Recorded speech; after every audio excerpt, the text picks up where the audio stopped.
Friends, news channel देखे आप सभी दर्शकों का बहुत बहुत स्वागत है। मैं हूं रमनदीप कौर। इस वक्त की बड़ी खबर आ रही है प्रयागराज से। क्या है पूरा मामला, देखने के लिए बने रहिए हमारे साथ। संगमनगरी प्रयागराज जहां 5 महीने में दूसरी बार दूध के दाम में इजाफा हुआ, ऐसे में लोगों की मुश्किलें बढ़ी हैं। ऐसे में क्या कुछ कहना है महिलाओं का, किस तरह से किचन का बजट बिगड़ा है, और ऐसे में क्या कुछ कहना है दुकानदार और आम लोगों का, आइए सुनाते हैं। अरे कस्टमर को बहुत दिक्कत आ रही है। पहली बार तो फुटका की दिक्कत है, दूसरी बार इतने महंगा हो गया, हर आदमी परेशान हो गया है। मदर डेयरी का कल से बढ़ जाएगा दूध, 1 रुपया लीटर, 1 रुपया पैकेट। परिचय दिल्ली जनरल स्टोर में फुल कहीं कोई भी चीज़ जब रसोई में उसका मूल्य बढ़ता है तो उसका बजट पूरे रसोई में पड़ता है। तो दूध का बढ़ा तो ये हमारे लिए चिंता का विषय है। फिर हम लोग ये आपस में, हम गृहिणी हैं, मनन भी कर सकते हैं कि इस समय थोड़ा सा मौसम भी साथ नहीं दे रहा है, तो दूध का उत्पादन हो सकता है कम हो रहा हो। और पर्यावरण पे भी जब मानव पे असर पड़ा है तो इसका पर्यावरण पे, गाय पे भी असर पड़ेगा, जानवरों पे, भैंसों पे भी असर पड़ेगा। हो सकता है इसके कारण दूध उत्पादन कम हो रहा हो और हमारा जो दाम है ज़्यादा बढ़ा। हाँ, परेशानी तो होगी ही, क्योंकि हाँ, अगर कोई भी चीज़ का दाम, दूध का दाम बढ़ेगा, क्योंकि दूध ऐसी चीज़ है कि हमारे हर समय बच्चों के लिए ज़रूरत पड़ती है। हम उसका दही बनाते हैं, हम उसके बहुत सारे खाद्य पदार्थ बनाते हैं। तो अगर खाद्य पदार्थ में हमें कोई महंगाई हुई तो रसोई में इसका असर होगा और ये चिंता का विषय है। और हम तो ये कहते हैं कि घर घर गैया पालिए। हम शहरों में तो ये चीज़ नहीं कर सकते, लेकिन गाँव में अगर हम गैया पालेंगे तो हमारा दूध उत्पादन बढ़ेगा और हम गृहिणियों को इससे चिंता से हम लोग मुक्त होंगे। मैं डॉक्टर अश्विनी शुक्ला, सामाजिक सेवा एवं संस्थान की मैं अध्यक्ष हूँ। महिलाओं को काफ़ी समस्या का सामना करना पड़ रहा है। किचन में प्रॉब्लम आ सकी है और बच्चों को भी दिक्कतों का सामना करना पड़ रहा है, क्योंकि अचानक किसी चीज़ का दाम बढ़ जाता है तो किचन का पूरा सिस्टम ख़राब हो जाता है। ऐसे में हम आप सभी से, सरकार से निवेदन करना चाहेंगे कि इस पर ज़रूर ध्यान दें और इसका हल जल्द ही जल्द निकालने की कोशिश करें, ताकि सारी महिलाएं निश्चित रूप से किचन को बेखूबी चला सकें और अपने परिवार का पालन पोषण कर सकें। मैं जूही श्रीवास्तव, प्रयागराज जूही श्रीवास्तव। दूध का दाम जब बढ़ रहा है तो चाय वाले भी पैसा बढ़ाएंगे, लेंगे, बढ़ते रहेगा। अब क्या बताएं, दूध मजबूरी है, हम लोग को लेना ही पड़ेगा। क्या नाम है अब्दुल मजीद। तो क्या लगता है आपको? इससे तो हर चीज़ महंगा होगा। चाय की दुकान पे चाय वाले भी दाम बढ़ा देंगे, हर चीज़ महंगा होगा और हर चीज़ महंगा ही हो रही है और एक दिक्कत आदमी के लिए खड़ी हो जाएगी। परिचय सुबह में ये सब तमाम मतलब किचन के खर्चे बढ़ जाएंगे और सारी दिक्कतें ही दिक्कतें हैं। महंगाई बढ़ेगी, हर खाद्य पदार्थ बढ़ जाएंगे, किचन के मतलब बजट बढ़ जाएंगे। परिचय मैं Subedar major honorary captain Ramlochan Bhardwaj बोल रहा हूँ। संगमनगरी प्रयागराज में जहां मंडलीय चिकित्सालय स्वरूप रानी नेहरू अस्पताल में आग लगने की सूचना जैसे ही कंट्रोल रूम में प्रसारित हुई, विभागों में हड़कंप मच गया। सूचना मिलते ही मौके फायर ब्रिगेड की 2 गाड़ियां पहुंची और पता चला कि अस्पताल की पुरानी बिल्डिंग में आर्थो OT 1 में आग लगी है। शॉर्ट सर्किट के दौरान जिन मरीजों के अंदर ऑपरेशन हो रहा था उनके दिमागदारों के साथ चिकित्सक, नर्स व मेडिकल स्टाफ में हड़कंप मचा हुआ था। अग्निशमन कर्मियों ने छोटी सी लाइट कटवाकर आग पर काबू पाया। फिलहाल आग से ज़्यादा नुकसान नहीं। वहीं मुख्य अग्निशमन अधिकारी ने बताया कि अस्पताल की पुरानी बिल्डिंग के ऑर्थो OT 1 में OT की गैलरी फॉल सीलिंग वायर में इलेक्ट्रिक शॉर्ट सर्किट से धुआं निकलता था। अस्पताल कर्मचारी में अफरा तफरी मच गई थी। आसपास मौजूद दिमागदार भी घबरा उठे थे। इसी को देखते हुए आग पर यहाँ पहुँचकर काबू पाया गया। जी, हम लोग को 11:25 पर चार्ली कंट्रोल रूम के द्वारा सूचना मिली कि स्वरूप रानी हॉस्पिटल में OT में आग लग गई है। सूचना के आधार पर हम लोग 2 फायर टेंडर लेके तत्काल मौके पहुँचे। यहाँ देखे तो जो है आर्थो OT 1 के गैलरी में फॉल सीलिंग में इलेक्ट्रिक वायर में जो है शॉर्ट सर्किट हो गया था, जिससे धुआं पूरे गैलरी में भर गया था और OT में भी धुआं चला गया था, जिसमें तुरंत हम लोग मरीजों को शिफ्ट करके और खिड़की वगैरह खोल के जो है धुएँ को बाहर निकाले। इलेक्ट्रीशियन द्वारा लाइट को कटवा दिया गया और पूरी तरह से चेक कर लिया गया और सब स्थिति सामान्य है और कोई जनहानि वगैरह नहीं हुई। सबको शिफ्ट करके हम लोग मरीजों को सुरक्षित कर दिया। संगम नगरी प्रयागराज, जहां आज़ादी के अमृत महोत्सव के तहत आज संगम से 8 डायल 112 की तिरंगा मार्च निकाली गई, जिसकी शुरुआत संगम तट से की गई, जिसमें 4 पहिया 2 पहिया वाहनों ने तिरंगा मार्च निकाली। ये तिरंगा मार्च शहर के विभिन्न चौराहों से होते हुए चंद्रशेखर आज़ाद पार्क पर आकर समाप्त हुई। इसका उद्देश्य है कि पुलिस की सेवा भाव को लोगों तक ले जाना और अपराध नियंत्रण एवं कानून व्यवस्था बनाए रखने के लिए ये तिरंगा डायल 112 की यात्रा निकाली गई, जिसमें लोगों में अपराधियों के प्रति भय समाप्त हो और इसके पुलिस पर विश्वास करें। ऐसे में एसएसपी प्रयागराज और आला अधिकारियों ने यहां से झंडी दिखाकर संगम तट से इस डायल 112 की तिरंगा मार्च को रवाना किया, जिसमें पुलिस के कर्मचारी बढ़ चढ़कर हिस्सा लिया। तिरंगा यात्रा निकाली जा रही है 112 गाड़ियों के साथ, और क्या मैसेज है इसके जरिए? आज़ादी के अमृत महोत्सव कार्यक्रम को दृष्टिगत रखते हुए आज यहाँ पे डायल 112 की तिरंगा मार्च यहाँ पे हो रही है, जिसमें 2 पहिया वाहन 4 पहिया वाहन ये सभी यहाँ संगम से स्टार्ट कर शहर के विभिन्न क्षेत्रों से गुजरते हुए अपने डेस्टिनेशन जो कि श्री चंद्रशेखर आज़ाद पार्क है, वहाँ पे इसका समापन होगा। उद्देश्य पुलिस की सेवा भाव को लोगों के बीच ले जाना। हम अपराध नियंत्रण, बेहतर कानून व्यवस्था के लिए पूरी तरह से कटिबद्ध हैं। इसको लेके लोगों को आश्वस्त कर। संगम नगरी प्रयागराज बेटे की दीर्घायु की पर्व ललई छठ पर प्रयागराज जिले में धूमधाम से मनाया गया। घरों में व्रती महिलाओं ने ललई छठ मैया की पूजा अर्चना किया। घरों में महिलाओं ने वैदिक मंत्रोच्चार संग सरस्वती की और प्रसाद का वितरण किया। सुबह से ही व्रती महिलाओं ने पूजा अर्चना के लिए पहुंची मंदिर और विधि विधान के साथ ललई छठ माता की पूजा अर्चना कर अपने पुत्रों की दीर्घायु की कामना की। इसके अलावा व्रती महिलाओं ने घर पर भी परंपरा के अनुसार पूजा अर्चना की। घर के आंगन और दरवाजे के सामने गूलर कुश की टहनियां गाड़ कर ललई छठ की पूजा की। हल्दी के रंगा हुआ वस्त्र और सुहाग सामग्री को चढ़ाकर जूही जायसवाल ने बताया कि गंगा और यमुना को कोई प्रदूषण न फैले, इसके लिए घर पर ही तालाब जैसा स्वरूप बनाकर घर में ललई छठ की पूजा अर्चना की गई है। हम आइए सुनाते क्या कहना है व्रती महिला जूही जायसवाल का। आज भादो मास की 6वीं तिथि को ये छठ की पूजा की जाती है। कहीं पर हर छठ, कहीं ललई छठ, तो कहीं इसे हल सृष्टि के नाम से भी जाना जाता है। इसे जो भी माताएं हैं वो अपने पुत्रों की लंबी दीर्घायु और स्वस्थ जीवन की कामना को करते हुए करती हैं और निराजल यह व्रत किया जाता है। इसमें महिलाएं जोते और बोए अनाज को नहीं खाती हैं, गाय के दूध घी का सेवन नहीं करती हैं और बहुत सारे नियमों का पालन करते हुए अपने परिवार और पुत्रों की स्वस्थ और दीर्घायु जीवन की कामना को करती हैं।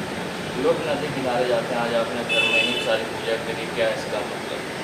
जी, नदी के किनारे जाकर भी किया जा सकता है, पर जैसा कि समय की मांग है कि हमारी नदियाँ बहुत ज़्यादा प्रदूषित हो रही हैं, तो हमारा ये प्रयास है कि हम नदी स्वरूप ही घर में छोटा सा अपना बनाकर तालाब की तरह और उसी में हर छठ की पूजा कर रहे हैं, ताकि हमसे गलती से भी ये ना हो कि माँ गंगा या जमुना किसी तरह से प्रदूषित हो। मैं जूही जायसवाल, प्रयागराज से। संगम नगरी प्रयागराज में जहां आज़ादी के अमृत महोत्सव के तहत मुरादाबाद से I ultra marathon Ram Ganga रंग 500 से ज़्यादा किलोमीटर की दौड़ पूरी करके यहां प्रयागराज पहुंची। अप्रैल गंगा नमामि गंगे के तहत ये अल्ट्रा मैराथन की शुरुआत की गई। धावक जैनुल आबदीन उर्फ मुरादाबाद एक्सप्रेस के नेतृत्व में संगम पहुंची। वहीं यहां पर ADG zone Prayagraj SSP Prayagraj द्वारा हरी झंडी दिखाकर संगम तट से वापस मुरादाबाद के लिए अल्ट्रा मैराथन को रवाना किया गया है। साथ ही जैनुल आबदीन मुरादाबाद एक्सप्रेस को गंगा जल प्रदान किया गया तथा गंगा की अविरलता स्वच्छता बनाए रखने हेतु संकल्प भी लिया गया। हमारी जो राम गंगा रन है, ये 555 किलोमीटर की रन है। ये आज यहाँ प्रयागराज संगम से स्टार्ट होकर लखनऊ, हरदोई, बरेली, मिलक, रामपुर के रास्ते मुरादाबाद में हम 23 तारीख को फिनिश करेंगे। सर कितने लोग इसमें शामिल हैं? सर इसमें 16 रन मेरा है, क्योंकि लॉन्गेस्ट तिरंगा रन है। जो अभी तक लॉन्गेस्ट रन है तिरंगा का वो 100 किलोमीटर है। इसमें हम 555 किलोमीटर का तिरंगा रन कर रहे हैं। साथ साथ हमारे क्रू में 5 लोग हैं जो इसमें एज अ रिले हमें पार्टिसिपेट करेंगे और सपोर्ट करेंगे। मेरा नाम जैनुल आबदीन। संगम तट से एक और अल्ट्रा मैराथन स्टार्ट हो रही है, जो मुरादाबाद से आई एक टीम जिसके मुखिया मिस्टर जैनुल हैं। ये पहले भी कई सारे अल्ट्रा मैराथन कर चुके हैं और नमामि गंगे से एसोसिएटेड इस अल्ट्रा मैराथन का नाम राम गंगा रन रखा गया है, जो संगम से स्टार्ट करके मुरादाबाद तक जाएगी। कुल 555 किलोमीटर की दूरी ये दौड़कर चलेंगे। इस पवित्र नदी की अविरलता और स्वच्छता का संदेश लोगों में जन जन तक पहुंचाना इनका उद्देश्य है। साथ ही साथ ये सब जहां जहां से गुजरेंगे वहां एक प्रेरणा के रूप में लोगों में देशभक्ति, राष्ट्रभाव का एक भावना जो है उनके हृदय में और मजबूती से जगह लेगी। ये उद्देश्य है। संगम नगरी प्रयागराज, जहां राष्ट्रीय सामाजिक न्याय मोर्चा के संयोजक आरिफ इकबाल ने राजभर व MIM के रिश्तों को लेकर निशाना साधा है। साथ ही क्या कुछ कहा है उन्होंने निशाना साधते हुए, आइए सुनाते हैं। ओम प्रकाश राजभर जी सुभाषपा के राष्ट्रीय अध्यक्ष हैं। उनके 6 MLA हैं। समाजवादी पार्टी से अलग हो गए और इससे पहले भारतीय जनता पार्टी। हमारा ये चैनल के माध्यम से ये कहना है कि समाजवादी से उनका गठबंधन अलग हुआ, लेकिन एक दक्षिण भारत का विवादित दल है, वो किसी भी गठबंधन में उनको लिया नहीं जाता है और टूटने पे सबसे पहले उनका कमेंट आता। देखिए, किसी पार्टी के इंटरनल मैटर में देखिए, कांग्रेस ने उस गठबंधन से अलग होने पे कोई नहीं दिया, आम आदमी ने नहीं बोला, भाजपा ने नहीं बोला, बसपा ने नहीं बोला। हिंदुस्तान की तमाम पार्टियां गठबंधन से अलग हो, उनका इंटरनल मैटर जो गठबंधन में था और जिससे गठबंधन था उनका बोलने का राइट है। ये दूसरे लोग बोलकर, ये साउथ इंडियन पार्टियाँ बोल कर सोचती हैं कि हम इस तरह के कमेंट करेंगे। लगातार 10 साल से ये कमेंट करते आए हैं, इनको कोई पार्टी नहीं पूछेगी। या 2024 में ना इनको बिहार में किसी गठबंधन में लिया जाएगा, ना महाराष्ट्र में जो गठबंधन बनेगा, ना तेलंगाना में। पूरे हिंदुस्तान में जो थर्ड फ्रंट बन रहा है उसमें फारूक अब्दुल्ला रहेंगे, UDF वाले असम से AIUDF वाले रहेंगे, केरल से मुस्लिम लीग रहेगा, सिर्फ छोड़कर तेलंगाना की पार्टी को। ये केवल बोलकर पोलराइज करते हैं, पोलराइजेशन और बांटने की राजनीति करके पूरे हिंदुस्तान को डिवाइड करके चाहते हैं कि हम इस तरह के बोल के हमें एक कम्युनिटी विशेष का वोट मिल जाए, हमारे कुछ सांसद विधायक हो जाए। लेकिन उत्तर प्रदेश की जनता आंख खुल चुकी है। 2 चुनाव में इनको नोटा से भी कम वोट दिया, अब इनके झांसे में नहीं आने वाले। और इनके अभी पश्चिमी उत्तर प्रदेश में इनके प्रदेश अध्यक्ष गए थे, वहाँ की आवाम ने मुरादाबाद में कार्यक्रम नहीं करने दिया, उनको बेरंग लौटना पड़ा। और संभल में टिकट जो खरीद फरोख्त हुआ था, संभल में भी उनको वहाँ पे आवाम ने घेर लिया, वहाँ भी उनको छोड़ के भागना पड़ा। पूरे उत्तर प्रदेश में इनका इस बार नगर निगम में कहीं खाता नहीं खुलेगा। प्रयागराज, जहां आज आज़ादी के अमृत महोत्सव के तहत आज अखिल भारतीय छत्री सभा की ओर से तिरंगा यात्रा निकाली गई, जहां ये तिरंगा यात्रा हॉट स्टॉप चौराहे से होते हुए सुभाष चौराहे पहुंची और तिरंगा यात्रा में सैकड़ों की तादाद में छत्री समाज के लोग शामिल हुए। साथ ही अमृत महोत्सव के तहत ये तिरंगा यात्रा निकाली गई। राष्ट्रभक्ति को अलग जगाने के लिए ये तिरंगा यात्रा निकाली गई, जहां गाड़ी और पैदल लोग हाथों में तिरंगा लेकर भारत माता की जय के नारे लगाते आए और सड़कों पर तिरंगा यात्रा लगातार निकलने का मुहिम चालू है। और ऐसे में लोग देशभक्ति में पूरे रमे हुए हैं और लोग लगातार तिरंगा यात्रा भी निकाल रहे हैं। जगह जगह से तिरंगा यात्रा निकाली जा रही है और हाथों में तिरंगा लेकर लोग लहराते हुए दिखाई दिए और भारत माता की जय के नारे लगाए। यहाँ तिरंगा यात्रा में अखिल भारतीय छत्री सभा के लोग शामिल हुए और भारत माता की जय के नारे लगाते हुए ये तिरंगा यात्रा आज निकाली गई। संगम नगरी प्रयागराज ये नज़ारा है चौक क्षेत्र का, जहां नो पार्किंग जोन में गाड़ियां खड़ी होती हैं। नो पार्किंग जोन में गाड़ियां तो खड़ी होती हैं, मगर बीच सड़क पर भी पार्क कर दी जाती हैं, जिससे कि सड़क आप देख सकते हैं जहां दोनों तरफ सड़क के गाड़ियां पार्क होती हैं और जिससे कि आने जाने वाले लोगों को काफ़ी परेशानी होती है। अगर एक रिक्शा गुज़र रहा है तो आप बगल से बाइक नहीं निकाल सकते, रास्ता इस तरह से हो जाता है और जिससे काफ़ी परेशानी का लोगों को सामना करना पड़ता है और जाम की भी स्थिति होती है। ऐसे में कोई इमरजेंसी हो तो आदमी के साथ बड़ी दुर्घटना भी हो सकती है, मगर यहाँ ना यातायात पुलिस किसी तरह की कार्रवाई करती है, ना ही स्थानीय पुलिस, जिससे कि नो पार्किंग जोन में खुलेआम सड़क पर गाड़ियाँ खड़ी होती हैं और वाहनों की लंबी कतार होती है, जिससे किसी समय भी बड़ी परेशानी होती है और लोगों को अक्सर जाम का भी सामना करना पड़ता है। ऐसे में आप देख सकते हैं नो पार्किंग जोन में खड़ी होती गाड़ियाँ और जिम्मेदार बने अनजान। संगम नगरी प्रयागराज, जहां एक बार फिर से दूध के दाम बढ़े हैं और ऐसे में 5 महीने में 2 बार दूध के दाम बढ़ गए हैं, जहां पैकेट के 1 लीटर के दूध अब लोगों को 62 रुपये चुकाना पड़ेगा। ऐसे में अब दुकानदारों की परेशानी बढ़ गई। दुकानदारों का कहना है चाय के वही रेट पुराने मिलते हैं और बढ़ाने पर ग्राहक किचकिच करते हैं और अब दूध के दाम बढ़ गए, जिससे उनको परेशानी का सामना करना पड़ रहा है। ऐसे में दुकानदारों का क्या कहना है, दूध के बढ़े दाम से अब उनको किस तरह की परेशानी का सामना करना पड़ रहा है और किस तरह से ग्राहक परेशान होते हैं चाय के पैसे देने में, और क्या कुछ कहना है उनका, आइए सुनाते हैं। लास्ट महीने में 2 बार बढ़ा है, 2 रुपये लीटर के हिसाब से। तो कस्टमर चाय का पैसा ज़्यादा देते? कस्टमर तो देने में थोड़ा हिचकिचाता है, पैसा बोलता है कहाँ इतना, तो परेशानी होती है? परेशानी तो होती है। संगम नगरी प्रयागराज में अपराधियों के हौसले बुलंद हैं, जहां कर्नलगंज थाना अंतर्गत मनमोहन पार्क चौराहे के समीप लक्ष्मी ट्रेडर्स आरपी गुप्ता की आयरन की दुकान पर जहां नकाबपोश बदमाश पहुंचे और करीब उनसे 6 लाख रुपए की लूट की है। बता दें, मौके पर पुलिस पहुंची है और छानबीन कर रही है। वहीं लूट की घटना की सूचना पर व्यापार मंडल के लोग भी मौके पहुंचे। वहीं मौके पर SSP Prayagraj, SP city Prayagraj समेत कई आला अधिकारी मौके पर पहुंचे हैं और छानबीन और कर रहे हैं और जल्दी गिरफ्तारी करने की भी बात कही गई है। क्या है पूरा मामला? हम दुकान बंद करके यहाँ से अपनी ज्वेलरी शॉप पर गए तो हमारे स्टाफ ने बताया कि वहाँ पर नकाबपोश बदमाश असलहा लिए उन्होंने हमारे ऊपर हमला किया और वहाँ जो पैसा था उसको लूटा और लूटने के बाद चले गए। कितना पैसा लगभग लूटा? लगभग 5,000 रुपये। 5,000 रुपये। आप ही की दुकान से लूट हुई कि और भी? हमारी दुकान के बाद ये बगल की दुकान में आए। परिचय बता दें। मैं Lalit Mohan Gupta, proprietor, Lakshmi trading company. Sir, क्या है पूरा मामला आज? ये गुलाटी रोड पर शाम को दुकान बंद होने के लगभग टाइम होता है, उसी टाइम इन 2 दुकानों पर 3 लड़के बताए जा रहे हैं मोटरसाइकिल से अपाचे से आए थे और एक दुकान पर उनको बहुत पैसा नहीं मिला, 5,000 तो वहाँ कैश जा चुका था और एक दुकान पर लगभग 6 लाख रुपये बता रहे हैं लेकर के यहाँ से चले गए हैं। मुँह बंद किए हुए थे और अभी इसके बारे में कुछ जानकारी मिल रही है हम लोग को, उस पर काम कर रहे हैं। उसी के नाम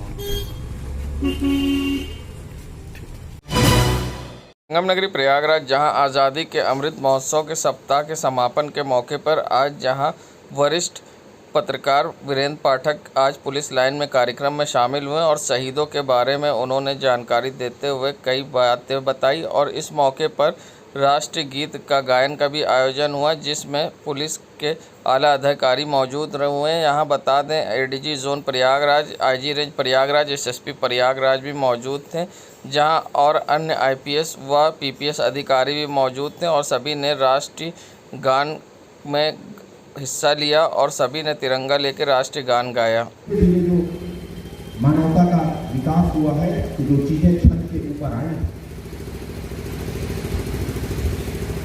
क्या सही है क्या गलत है, तुम लो, तो हम सेल्फ रेगुलेटेड रहें, हमारी जो दायित्व है उनका अच्छे से निर्वहन करें। मैं बहुत बहुत बधाई देना चाहूँगा अपनी पूरी टीम का, जिन्होंने पूरी मेहनत से, लगन से इन कार्यक्रमों में बढ़ चढ़ के हिस्सा लिया। मैं चाहूँगा कि वही उत्साह आगे भी बना रहे, ये सिर्फ 11 से 17 तक सीमित न रहे। वही नारे भारत माता की जय और वंदे मातरम लगातार लगते रहे और कभी संकोच और शर्माना नहीं है इसको लेकर। और ये उत्सव अनवरत चलता रहे, यही हमारी इच्छा है। और ये भाव राष्ट्र के प्रति और अपने कर्तव्यों के प्रति पूर्ण समर्पण ये हमेशा बना रहे, यही मैं कामना करता हूँ, यही अभिलाषा है। और मैं आप सबको आज़ादी के इस नए वर्ष की ढेरों शुभकामनाएं देता हूँ। जय हिंद, जय भारत। संगम नगरी प्रयागराज जहां आज़ादी का अमृत महोत्सव आज़ादी की 75वीं वर्षगांठ पर मनाया जा रहा है, ऐसे में आज रिजर्व पुलिस लाइन में आज़ादी के अमृत महोत्सव के तहत अवसर पर पुलिस लाइन में सामूहिक झंडे गीत गायन किया गया, जिसमें इस कार्यक्रम में शहर उत्तरी के विधायक Harshvardhan Vajpayee, ADG zone Prayagraj, IG range Prayagraj, SSP Prayagraj व एसपी सिटी व एसपी प्रोटोकॉल समेत सीओ व अन्य पुलिसकर्मी भी मौजूद रहे। साथ ही यहां सामूहिक झंडा गीत गायन, झंडा ऊंचा रहे हमारा, सभी ने खड़े होकर हाथों में तिरंगा लेकर गाया और सभी एक दूसरे के साथ खड़े होकर कदम से कदम मिलाकर जहां झंडे गीत गायन में शामिल हुए और लोगों ने आज़ादी का अमृत महोत्सव मनाया। देश दुनिया की खबरों के लिए world media times news channel को सब्सक्राइब करें।